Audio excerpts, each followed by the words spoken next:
0, 1. Formats. Button. I think. Flip camera. Front flashlight. Choose. Invite. Comment. Finish. Finish. Button. Comment. Button. All right. Yep, we're up and running. I'm going to check the time. 4:57 p.m. We have a few minutes, so JT, I'm just going to run down as much for the audience as for you, like the things that we did cover. Not to talk about them again, just to scan over. So we started out talking about your fundamentals, and that included the importance of balance. You talked a lot about balance. We went from there and talked about the need to be on the balls of your feet. And we talked quite a bit about that. You recommended to people they're getting like a 1x6 board or something similar to that to help them practice getting on the toes. You recommend practicing the twist, which I'm gonna work on. What is this next thing? Proper standing position. We talked a lot about that.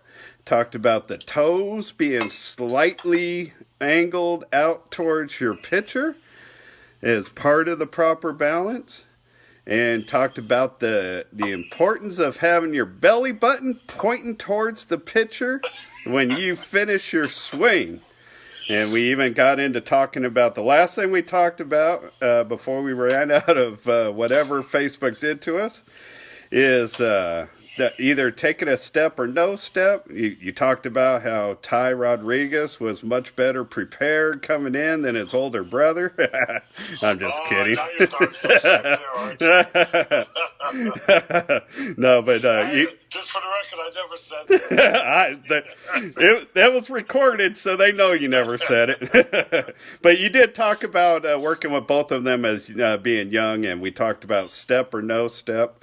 And that is where we ran out. I'm going to check the time because 4:59 p.m. Even though, this is just a part 2, I got to do my intro music, JT. I can't go without the intro music. No problem. But I'll cut out all the nonsense after that, and we will jump right up from where we left off. So I'm going to cue up the music, and here we go.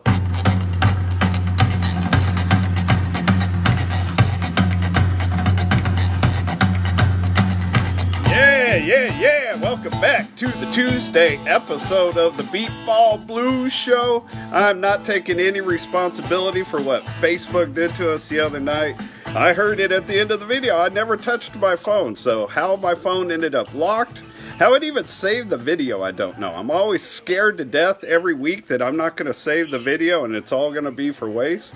I couldn't save the video. I didn't finish the video, but it was all done. So we're just going to pick up right where we left off. I am your host, the 2000 MVP, 5-time world champion, Neil McDoing it. And I have got JT Herzog back with us to talk some more about batting. Welcome back, JT, and thank you very much for giving this another shot. Oh, no problem, Neil. Technology is great when it works, right? Yeah, right? But, hey, it happens. And we're going to try to pick up. We were kind of on a roll there, and the stuff that after we got it cut off, we had some primo material. Yeah, people don't know, but you and I had no idea that it got cut off, and we kept talking. Just kept rambling on. Anyway, so we're trying to get back into the swing a little bit. We did leave off a little bit with whether or not to take a step, and again, that's going to me, that's one of the easier things to fix, just like the timing. If you have a solid foundation on the rest of it, the whole key there is, again, as I've been stressing throughout the whole thing, the biggest key is balance. Right. And so we had started talking a little bit about some of my term, but the squash the bug. Right. And that simply, I don't even know where I picked up that term. It was somebody that taught it to me. But if you just think of the fact that if there's a bug on the ground, you're trying to kill it, you put the ball of your foot on, you kind of twist your heel a little bit, and or if you've ever seen somebody put out a cigarette butt or something on the ground, they do the same kind of motion. Right. And that's just one of the key things I tell my parents, or my players rather, because it is one of the things that I find most is, they're putting that back foot, planting that back foot, and it's a lot of times it's pointed toward the catcher, which just is just that much further. We have to rotate that hip in order to clear through and get a good swing with the bat speed. Right. So then right after that, we started talking about moving up the body a little bit to the hands and the forearms and the shoulders and so forth. And I see a lot of people, they try to grip the bat too tight. Right. And I'll tell you right now, tension reduces your bat speed. Okay, you want everything to be relaxed. Or tell people you want to, grab that bat. You want to grab it firm, but you don't want to overly squeeze the bat. And so you want to, again, you don't want to let go of it. But so then the other thing is the proper hand position on the bat. And when I talk about that, one of the best things, a lot of players, when they first of all, they grip the bat too tight, and then they have a tendency to do what I call a strong grip. Right. Now, I'm a golfer, and the strong grip, weak grip, really refers more to golf than baseball. But the principle is the same. So if you imagine when you are gripping the bat, you want to have the knuckles on your hand, the first set of knuckles, the knuckles that are closest to the back of your hand, right, and then going to your first joint. If you put your hands together, though the flatness of your fingers should line up. And another way of doing that to make sure that you have a good grip is if once you're taking the grip on your bat, and we're talking about doing things at home, you could grab your folded up cane to kind of practice your grip too. And so you're going to grab and stick out both index fingers, okay? And when you do that, both index fingers should be pointing straight ahead or straight away from you if you got your hands in front of your chest. Opposite, they should be pointing opposite directions of each other, correct? Well, no, they're going to be pointing in the exact same direction because, you got your grip. Stick out both index fingers, and you should be pointing at the same person. I often say if you extend the lines of your fingers and your fingers cross at any time to make an X, that's what I call kind of a strong swing. The other way to think of that is if you have that bat position in front of you and you take your elbows and you stick your elbows out. Okay, right. That's what a strong grip actually does. It puts that a little bit more tension on both your forearms and your elbows, and it kind of comes all the way up into the shoulders. I'd much rather see a weaker grip in baseball than a stronger grip, because a weaker grip is going to relieve some of that tension in your wrist and your forearms and stuff, and it's going to allow for a smoother swing, and it's going to allow for you to have a lot more bat speed. So again, if you just ideally the neutral position, both fingers are pointing the same direction straight ahead of you. You don't want those fingers to cross. If those fingers go away from each other, that's okay. I'd rather, in other words, again, if you have your hands on the bat and you bring your elbows into your body and let your hands twist on the bat that way, that would be a weak grip. Elbows out, that's going to be a strong grip, and we want to have the tendency to go toward a weaker grip as opposed to a stronger grip. So, because we talked about my own swing the other night, and it turned out I have what you would call the strong grip. And you had me so pumped up, JT, that like yesterday and today I've been like practicing. Although I was lining my hands up incorrectly. I wanted to try it the way you were saying, and I was still lining it up wrong. So I got you right this time. I nearly took a bat out into my backyard today and started working on my swing. I wanted to do it before the show, and I guess I would have wasted my time because I still wouldn't have been doing what you thought. But even though I got no intention on playing, I want to practice that swing a little bit. Yeah, you'll be surprised at how much it just loosens up that swing. Right. So then. We talked about the tension, up into your shoulders. You want to make sure your shoulders are somewhat relaxed. people get up there and they tense up, and again, tense equals slower bat speed. Right. Get that in your head. So a lot of people, they really grip up and they tense up, and I come behind them in practice and I'll just start massaging their shoulder. Relax, relax. Right. All right, they get up there, especially new players or somebody that's pressing a little bit. So you want to make sure that your shoulders are relaxed as well, because that then feeds up in your neck. And then we were talking a little bit about your head position too. And although we don't use our eyes to see the pitch in beep ball, I still like to have my players have a still head, and as much as possible. When I was obviously coaching the travel team, you got to be watching for that pitch. You got to keep your eyes on the ball.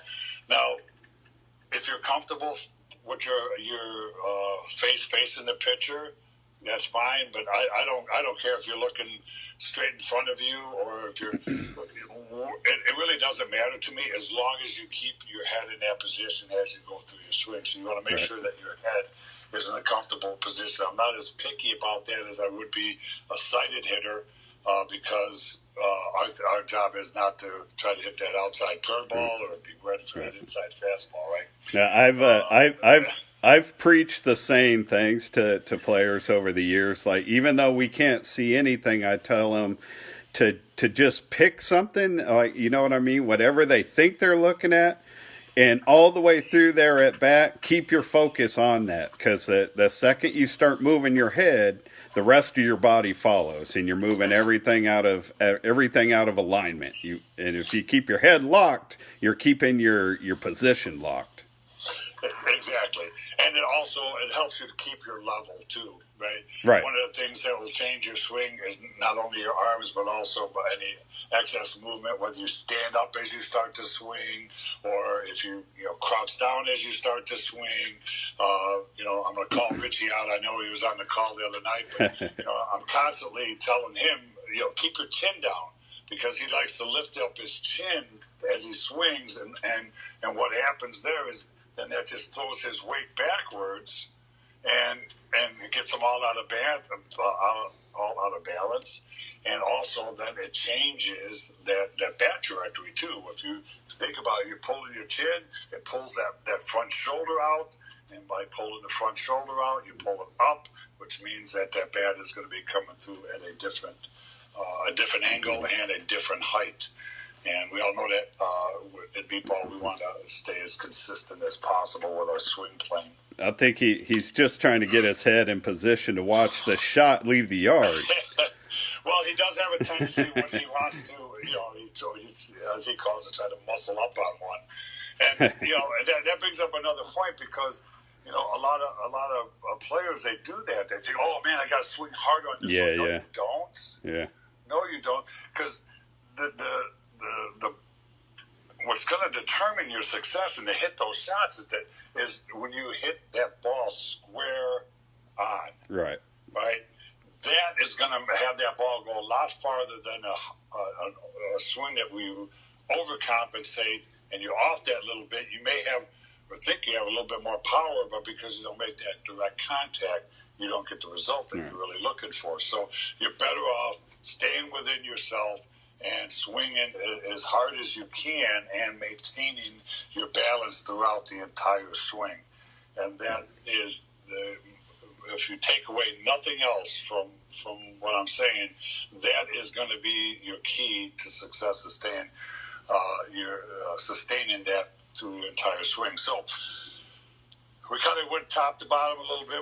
I stopped in there a little bit. I kind of want to back up now and kind of give some drills that you can do at home that will help in some of the other areas. One other area that I didn't touch on when we were talking about the feet and the stance, and that is a lot of players that I notice have the tendency to get out on their front foot too early. In other words, as the pitcher's coming, they take their step, their body weight has already moved forward, and then they're called what I call dragging the bat through the Right. hitting zone. Right. Because their hands are now behind their hips. Right. Because they've already spent some of their energy moving forward. So it's a big thing, and it's very tough, especially those that have been blind for a long time or from birth, and not seeing a swing. It's hard to think, wait a minute, I got to stay back. So one of the drills that I do to help emphasize this is what I call my punch drill. And again, make sure that there's nothing around you if you're going to do this at home. Better off doing it outside. But if you think about it, if you get in your stance, you get in your normal batting stance, and then what I want you to imagine is that you're going to throw a punch with your backhand. So if you're right-handed, it'll be right hand. And I want you to imagine throwing that punch from your hip. Okay? All right. So you're going to throw that punch. Now, most people, I'll tell them, this is one of the things that's a lot easier to demonstrate, but I'm trying to verbalize it as best I can. You're doing good. So most of the time, I said, hey, if you're going to throw a punch, are you going to stand there with your feet locked and all the rest of that and just kind of go, and I'm limply throwing my punch, right? Or are you going to turn around and say, no, I'm going to knock this guy's block off? And in order to do that, you got to get your legs involved in that. So again, if you're standing up, you take your backhand, make your fist, put it down by your hip, and then I want you at the same time you start to throw that punch, take that hip as if that hip is pushing your fist forward. All right. You're going to get that. You're going to get that feeling of driving that backhand through. That's where your power is going to come from. I always say the left hand is guidance, or your front hand. Your front hand is guidance. Right. Your right hand is the power along with the legs. So if you think of it that way, this hand's just going to keep me on the path I want. My front hand, my back hand is going to just, along with my hip, power through that thing. So again, your left hand's more involved in that, but just again, a lot of things, the drills I do are over exaggeration to prove the point, to get that feeling. Yeah, no, they're good. They're good drills. I've known of players who have been guilty of like letting go of the bat with their right-handed hitters, letting go of the bat with their right hand, like halfway through the swing. You know what I mean? Like they're like that part of the right arm is done. It's like, man, you're right when you need it the most. You're dropping off your power. Well, and a lot of that is because of the fact that their left. I bet you anything that their left hip is locked. It's not allowing the rotation of that left hip, which kind of stops the swing. Oh, I got you. It's breaking. And therefore, the momentum of a bat wants to keep going, which would be their front hand, and their backhand can't stay with it because their hips are not rotating through in order to finish that swing. Right. Okay. So on that too, one of the other things is when you're when you're working on your swing, I always tell them, loosen up, and then when you start taking full swings, I want you to hold your finish for 3 seconds. Okay? And that's 1001, 1002, 1000. So you mean a real 3 seconds? A real 3 seconds. So you're gonna take your swing and you're gonna hold your finishing position, and this is going to improve that balance I'm talking about, because you got good balance all the way through. Right. And most players, they topple over before they get to that 3 seconds. Right. And again, I want a full 3 seconds. And for you guys on the Indy Thunder, I want you to do that in the batter's box in a real game. 3 seconds, give us a 3 second head start. No, I'm teasing. Don't take me literally on that. So, but no, Why not? You want to finish, if I can get away with that. Yeah, right. But you want to hold that finish. You want to hold that finish. And you'll be surprised at how many people think they have a good balanced swing throughout, can't do that. Right. So, again, what you're going to want to do then is if you can't hold that for 3 seconds with your full swing, dial it down a little bit. We do a lot of practicing at 50, 75%, 80% swings. Right. Because, again, it's about the muscle memory. It's about the mechanics. and it's about keeping that balance throughout the entire swing. And then you just build yourself back up to the point where you're making your best swing, and you can stay balanced throughout the entire drill. So another great drill for this is, and you could use this in combination with that board we were talking about earlier as far as getting your heels off the ground. Right. But you could do it both ways. So what I like to do is to emphasize, again, the rotation of the hips and that power coming from the legs, is to take your bat, put it behind your back at the small of your back. All right. And then take your arms and go behind the bat, and then put your hands forward to kind of touch your tummy. So now the bat's in the crook of your elbows, and you can't bring your arms any farther forward because the bat's in the middle of your back. Right. Now, if you don't have a bat, then you can just take your hands and clasp them behind your back. All right, down at your waist, down by your butt.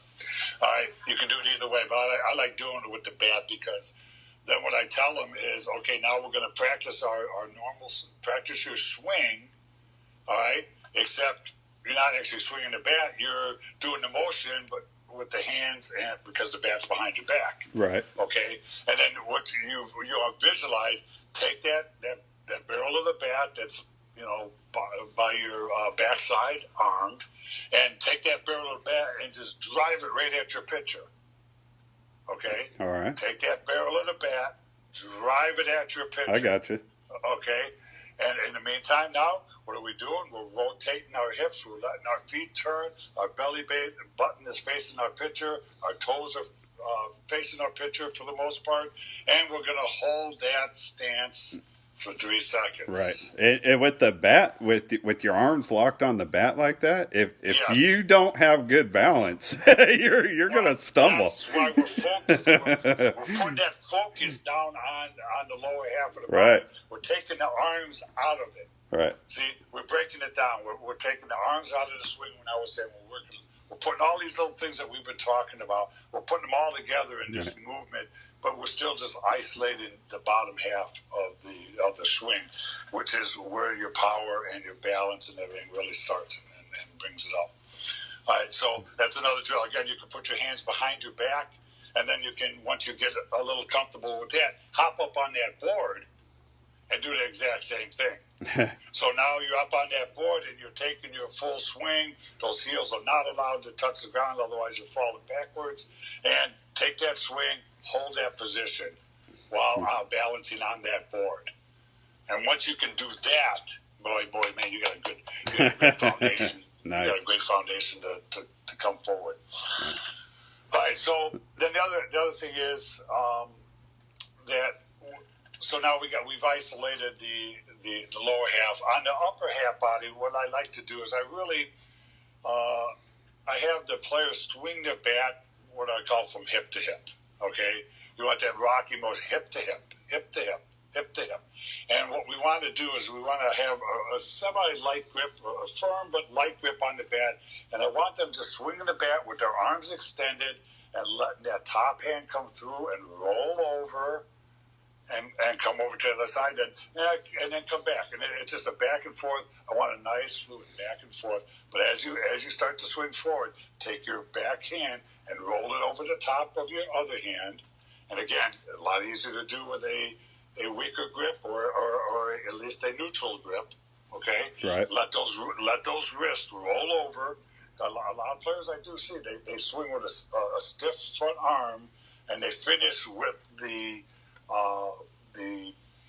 I'm trying to just picture it. So on my front hand, for me, my left hand, the side of your pinky finger, okay, right. the side of your hand there, right. That's pointing at the pitcher, right? So they're not breaking it, they're not rolling their wrists over at all. It's just like an extension of the bat with their forearm, and that's not what you really want.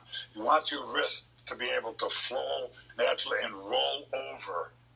All right. Okay. So as the bat's coming to the pitcher, my left hand is almost palm, or my front hand. My front hand is almost palm up. My right hand is palm down. As my bat, if you visualize it, is pointing at my pitcher. Okay? Okay. So, and it's exactly opposite if you bring it back, depending on where your starting position is, and I'm not going to get into that. Right. That's too much individual for each hitter, Right. and I'm not going to go against any other coaches here. So, but if you think of it, think of it this way. Okay. Forget the bat for 1 second. All right. If you take your hand and your backhand and you put it palm up to the ceiling, to the sky, all right? Right. And as you extend your hand, you're going to slap somebody that's right in front of you, smack, and then your hand's going to go over and be palm down as you get to the pitcher. So if you can just visualize that motion, I got you. In my stance, my palm is facing up. Right. I'm going to slap somebody right in front of me, and then I'm going Just to follow through. and let my palm go down as it's facing my pitcher. So by doing that with your backhand, your other hand's going to be exactly the opposite, right? Right. Your front hand's going to be actually facing up. And again, it doesn't work exactly that way, but that's a good visualization and a way that you can just practice. Right. And you can just be doing that little slapping motion in the air in the house, and then when you get that bat, just try to have that same motion. Let the wrists and stuff, let them roll through. That'll take the tension off your forearms and your shoulders, and you will see immediately an increase in your bat speed. I think these kinds of little helpers are great. Like for me, even though I had eyesight for almost 11 years, I've been a total now for over 40 years. And having like little things for me to focus on helped me like stay on a task. And one example is when I started playing with Tim Hipner as my pitcher.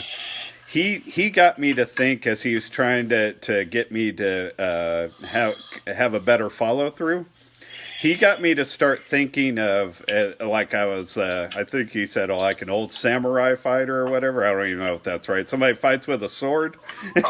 And he had me like trying to visualize like I was trying to take a sword and rip it out of my right hip and rip it over to my left shoulder, so that in my mind I had that like visualization of that diagonal cut from my right hip to my left shoulder. Even though that's way dramatic to how much the cut actually was, it helped me focus on a high follow through. Exactly. I mean, and that's why Tim's good at what he does, because he's able to put it in terms where people and coaches out there, you don't have to use exact terminology. Just whatever is gonna, and every player responds a little bit differently too. I'm constantly making up new stuff, Right. But as far as the, well, I got other tricks, but I'm gonna keep them to myself. All right. Can't give away everything. You can't give away everything. And I jest about it, but it's more about being able to, once the hitter is able to have a good balance swing, then you can start working things on getting the ball up in the air a little bit, getting the ball to the opposite field, and directional hitting and these type of things. But to try to start new players doing that type of intricacies, you're just asking for trouble. You want to just basically stay with the basics until your hitter has got a real good grasp on their fundamentals, because that's what it boils down to.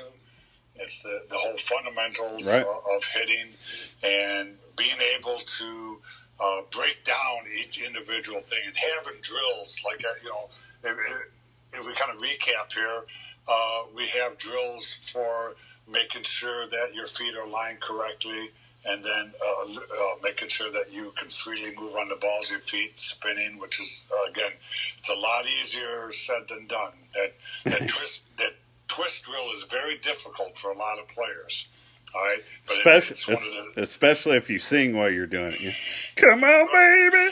Yeah, you don't have to do the whole up and down and all that. I just want you doing a simple little twist motion. But you're not going to be on American Bandstand. There I go, dating myself again. But So again, but it's all a matter of everybody just thinks, hey, I'm just going to get up there and I'm going to take my swings with the pitcher, and that's batting practice. Right. And it's so much more than that. There's so many other things that go into the swing, and then something that I think is a crime in our sport, and I have thought this way for a long time, is there's so many players out there that every unsuccessful at bat is the pitcher's fault. The pitcher didn't hit the bat well. The pitcher struck me out. The pitcher. When, as you've pointed out on our end as a player, there are so many things that we have to do right just to give the pitcher a chance to hit our bat. Exactly. And, the pitcher and the batter, it's a synergistic relationship. Right.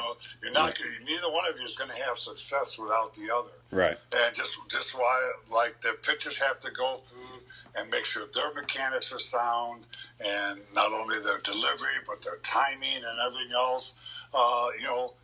They don't become good just because they say, oh, I can go out there, anybody could do this, Right. Because, I've pitched before, I can do it.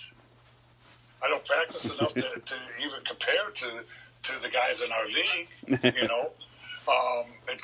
It helps that I have good hand-eye coordination, I always have, but, the fact of the matter is it's just a lot more than just hand-eye coordination. Right. When I have pitches, like, coach, your timing's changing. I didn't realize it. I don't practice it, right? Right. So it's just like anything else. Your pitchers are putting in a lot of time and effort, and you got to give them that same respect by putting in your work too.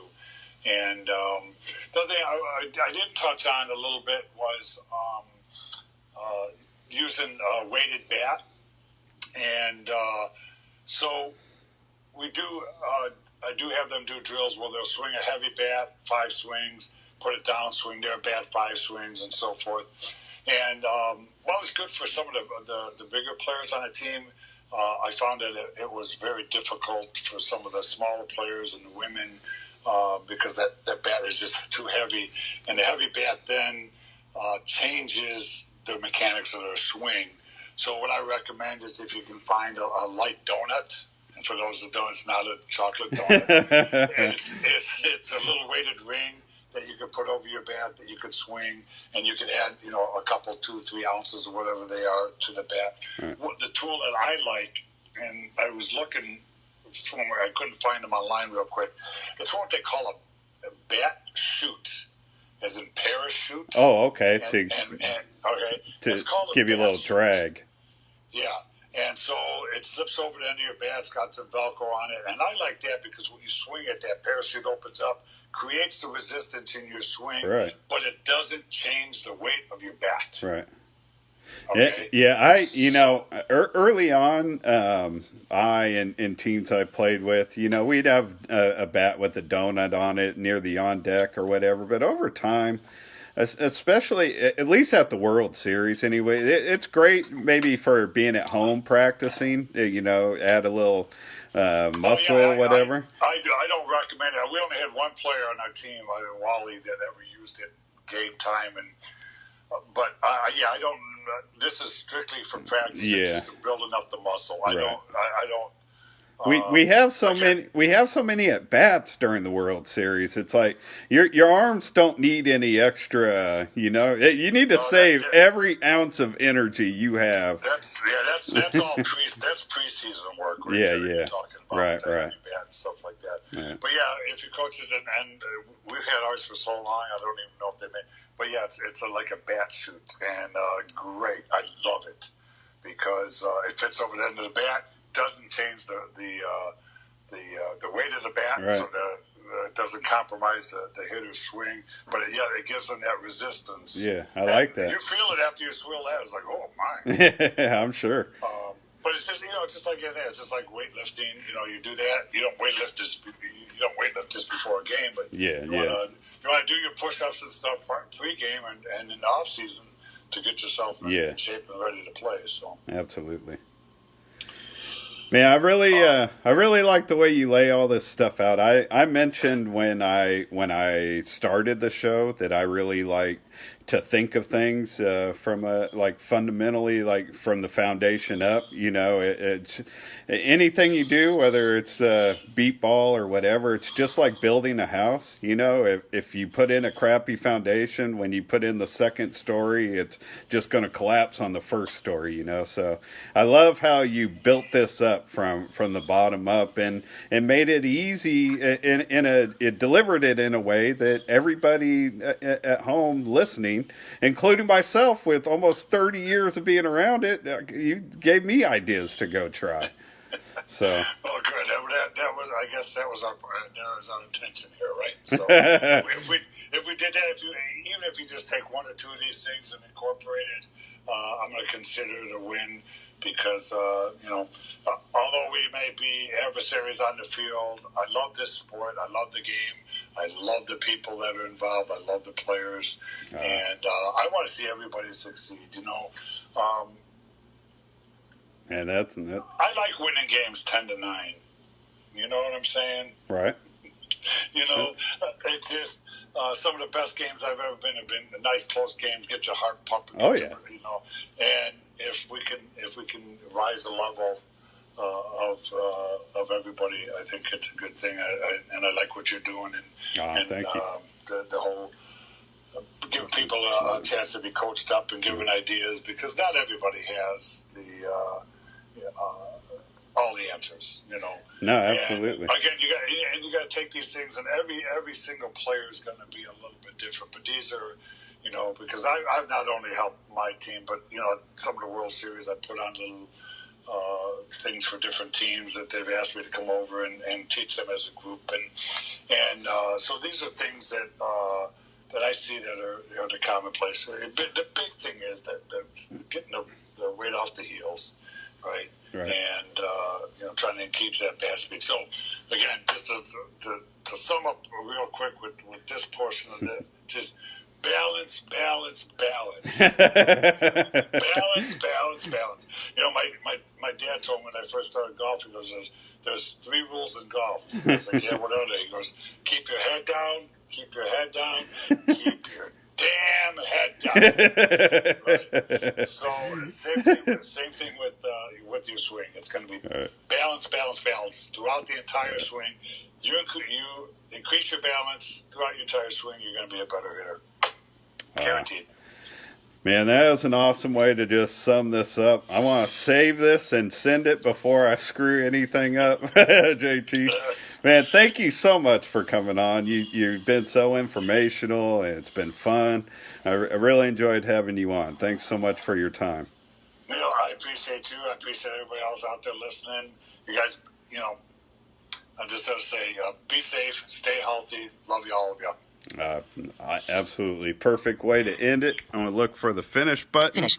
Comment. Finish. Button. And I will say goodnight, Aunt Cindy. See everybody later.